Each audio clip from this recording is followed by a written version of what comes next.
Here we are. Pawn to d4. Wesley so freshly chaired. Goes for the Queen's Gambit. Carlsen choosing the Slav. e3. Many options now. Bishop f5, bishop g4, e6. Where champion goes bishop g4. Opts for the pin. And plays the most simplistic setup here. Gives up the bishop. Puts his pawns on light squares. This line was fashionable like 12, 13 years ago. Fell a bit out of fashion then. I think people just concluded that the white two bishops had to be worth something. But it's not a bad blitz line, because the position is arguably easier to play. For black, CD, ED would give Magnus his beloved Carlsbad structure. My guess is Wesley wants to do something aggressive like g4, h4, because here if he played slowly, like castles, rook e8, queen e7, knight e4, black should just be fine. So let's see if Magnus is gonna castle into it. He's gonna say, show me the money. Or if he will wait for Wesley to commit his king to either side. Now he castles, and Wesley also castles, not in the mood for any g4 shenanigans. But now black just has a decent position. Let's mention rook e8, queen e7, b4, you go a6. Try to put a knight in the middle. This bishop can regroup to d6. It's perfectly fine for black. Starts with a6, just making sure b4, a4, b5 would take forever. Rook c1, rook e8. Looks normal, but what do I know? Here comes the rook. Pawn to b4 anyway. But now there's this typical plan b5, knight b6, knight c4. I'm not sure if you do it directly, or if you maybe wait and move rook c8, but then a4, b5. Yeah, he plays b5. Magnus knows it's Carlsbad. This knight, should it enter c4, typically, solves all of black's problems on the queen side.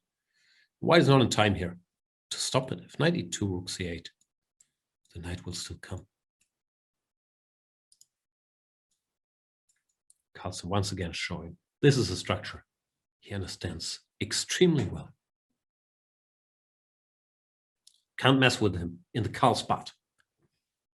I don't know what Carlsbad is. I guess it's a town in the Czech Republic where they had some famed tournaments.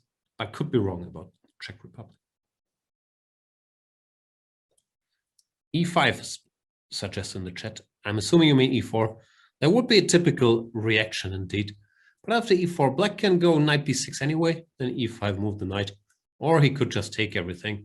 So I don't think it's that tempting here. Wesley goes knight e2, Magnus rook c8 would be the typical way to play here. Covers the pawn. Now after a4, you go knight b6. There's no stopping the horsey from making it to c4.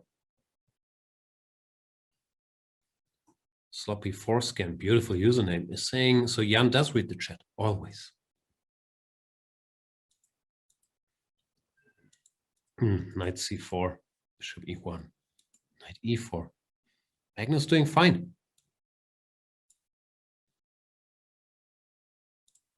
Look at these knights.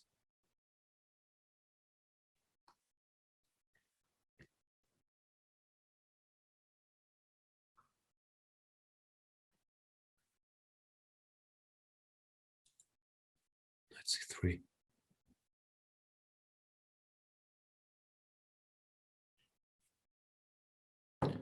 And the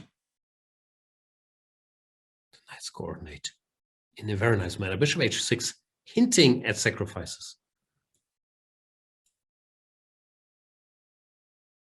On e3. Rook a7, trying to keep black sort of busy by also putting some pressure on f7. By rook c7, that pressure is easily dismantled. Even though engines might say this is equal, maybe they no longer do. Yeah, these positions are very, very dangerous for white. Long term, if there's no play on the queen side, this knight is super active. White typically ends up under some pressure on the king side.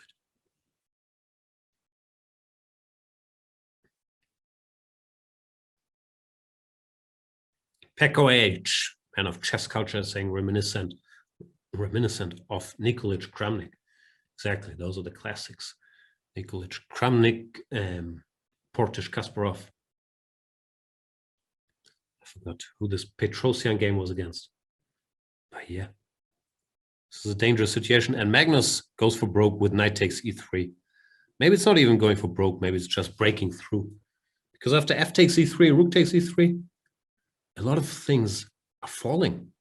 Queen f1. Queen takes d4. So Wesley can't really recapture rook e2. But once again, queen d4 just seems to target lots of stuff. This knight could also just move. But yeah, he goes for the takes. The hot takes. That's what he goes for. Just winning. 2 pawns up, active pieces. Another clinic in the Carlsen structure. He's so good at these structures that Wesley really shouldn't give him this position after cd5.